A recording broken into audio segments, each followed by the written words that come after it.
Makanan murah meriah ini merupakan salah satu teman akrab mahasiswa dan perantauan di akhir bulan. Banyak rumor di luar sana jika mie instan itu tidak sehat, berbahaya, mengandung lilin, menyebabkan tumor, kanker, dan penyakit lain yang seram-seram. Namun fakta sebenarnya bukanlah seperti itu, dan video ini akan membahas kebohongan dan mitos seputar mie instan.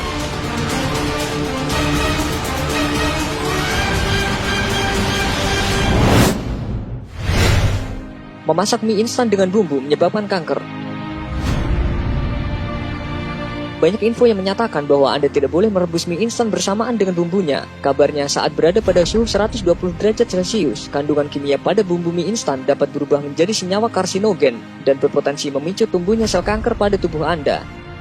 Sampai saat ini belum pernah ditemukan adanya senyawa karsinogen pada mie instan. Di sisi lain, pemasakan mie instan tidaklah sampai pada suhu 120 derajat Celcius. Mie instan sebelumnya telah melalui proses penggorengan, sehingga yang dijual dalam kemasan sudahlah setengah matang. Untuk menyantapnya, Anda hanya perlu memanaskan mie instan pada suhu air mendidih, yaitu sekitar 90-100 derajat Celcius, dan dalam waktu kurang dari 5 menit. Salah satu alasan mengapa mie instan tidak boleh dimasak bersamaan dengan bumbunya adalah karena dapat mengurangi cita rasa yang telah dibentuk oleh produsen. Mie instan dianjurkan untuk memiliki kuah sebanyak 400 cc, tetapi seringnya kita memasak air rebusan tidak menggunakan takaran, sehingga bisa saja berlebihan.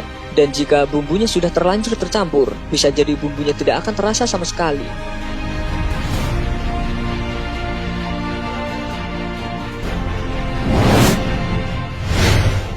Mie instan mengandung zat lilin.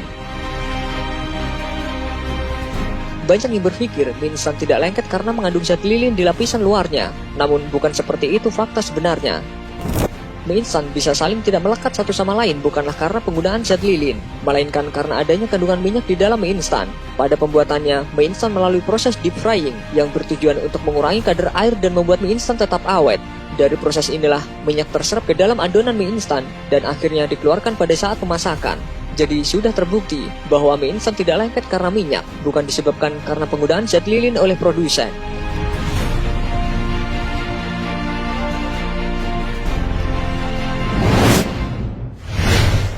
Mie instan adalah karbohidrat pengganti nasi.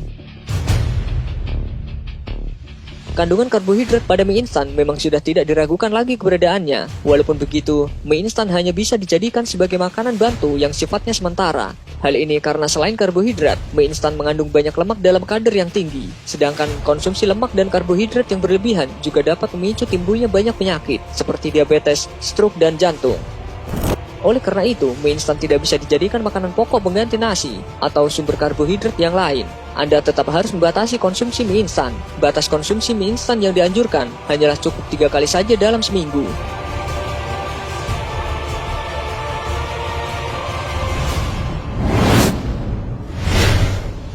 Kombinasi mie instan dan nasi putih. Hampir seluruh orang Indonesia pernah memakan mie instan dengan campuran nasi putih, terutama di kalangan anak kosan. Kolaborasi ini adalah penyelamat akhir bulan yang bisa membuat perut kenyang dan terganjal sampai malam. Mie instan dan nasi putih adalah sama-sama sumber karbohidrat yang cukup tinggi. Dalam satu porsinya saja, mie instan sudah mengandung 400 kalori. Jika ditambah dengan nasi putih, kandungannya pun bertambah hingga 700-800 kalori. Padahal normalnya manusia hanya membutuhkan 1.700 sampai 2.000 kalori saja perharinya. Itu pun harus dengan berbagai asupan gizi dan dalam 3 kali makan besar serta 3 kali makanan ringan.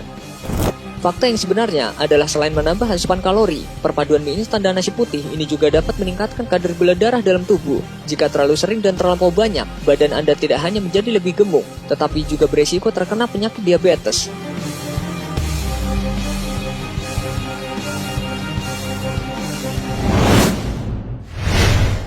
Warna kuning pada mie instan didapat dari pewarna buatan.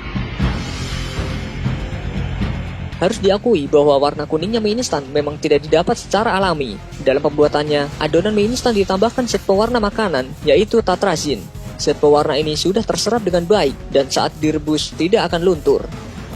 Zat pewarna tatrazin ini adalah senyawa pigmen food grade dan sudah diberi izin untuk digunakan sebagai pewarna makanan secara internasional oleh Standar Internasional Codex Alimentarius dan World Health Organization. Secara nasional sendiri, pewarna makanan ini sudah diberi izin oleh Badan POM. Jadi bisa dipastikan bahwa zat pewarna ini aman untuk digunakan. Lagi pula tidak hanya mie instan saja yang menggunakan zat pewarna ini. Makanan yang sering Anda makan seperti permen dan jajanan ciki juga menggunakannya.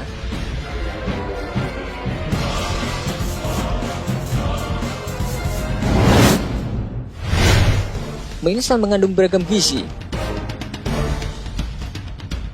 Mie instan memang bukan makanan yang sempurna. Mie instan sendiri mengandung protein, lemak, vitamin A, C, B1, B6, dan B12, niacin, folat, pantotenat, dan mineral besi.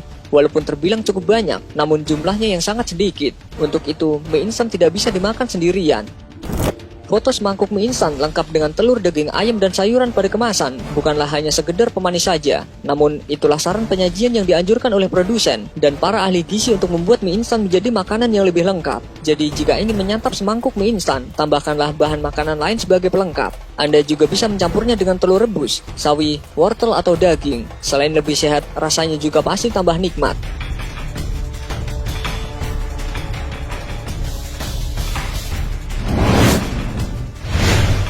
Mie instan mengandung pengawet dalam kadar tinggi. Sudah dapat dipastikan, makanan dalam kemasan yang dijual di pasar swalayan pasti menggunakan pengawet. Hal ini bertujuan agar umurnya bisa bertahan lama. Di Indonesia telah ditetapkan penggunaan bahan pengawet secara aman, hanya 250 mg saja per kilogramnya. Untuk mie instan sendiri, penggunaan bahan pengawet dipangin pada kecapnya hanya berjumlah 1 mg saja. Sebenarnya mie instan bisa jadi sangat awet bukan karena pengawet kimia, namun metode khusus yang diaplikasikan selama pembuatannya.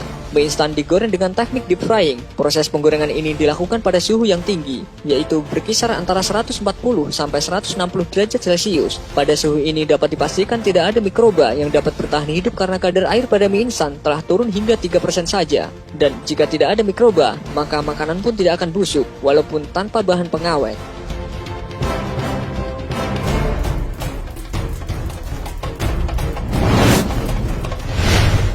Air rebusan mie instan berbahaya. Banyak cerita yang menyatakan kalau mie instan harus direbus sebanyak 2 kali agar tidak ada lagi zat kimia di dalamnya. Selain itu, air rebusan mie instan yang pertama juga katanya tidak boleh dijadikan kuah karena disitulah banyak terkandung zat kimia yang berbahaya bagi tubuh. Menurut Profesor Dr. Winarno, kabar mengenai bahayanya air rebusan mie instan yang pertama adalah salah.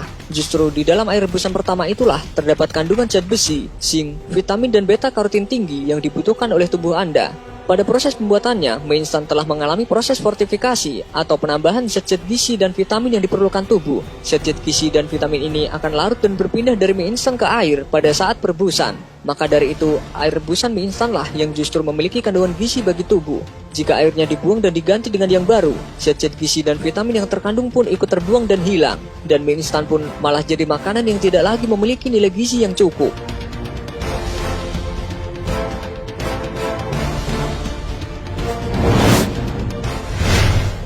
Styrofoam beracun. Kemasan mie instan cup terbuat dari styrofoam yang khusus dipergunakan untuk makanan. Styrofoam ini sudah melewati berbagai penelitian dari Badan Pengawas Obat dan Makanan dan Kementerian Lingkungan Jepang, hingga akhirnya dinyatakan memenuhi syarat sebagai kemasan produk pangan. Saat diproduksi sebagai kemasan produk pangan, styrofoam ini melalui proses pressing yang begitu ketat dan memenuhi standar. Proses inilah yang membuat molekul-molekul styrofoam tidak rontok dan akhirnya tidak larut bersama mie instan saat diseduh dengan air panas.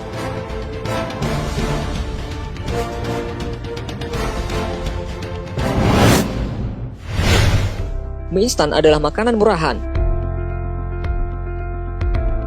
Sebagai anak kos dan perantauan, saat tidak ada uang untuk makan, mie instan selalu hadir sebagai pahlawan dan memberikan rasa mengenyangkan. Alasannya tidak lain dan tidak bukan adalah harganya yang murah. Namun tahukah Anda, sebelum menjadi panganan sejuta umat seperti saat ini, dulu mie instan sebenarnya pernah menjadi makanan yang mewah.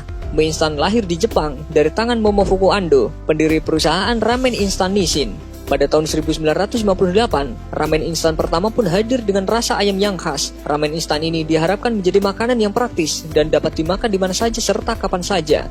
Namun saat itu yang umum ditemui di pasar swalayan adalah mie atau udon yang fresh. Mie instan pun dianggap barang yang mewah karena merupakan produk baru dan masih belum mudah ditemui.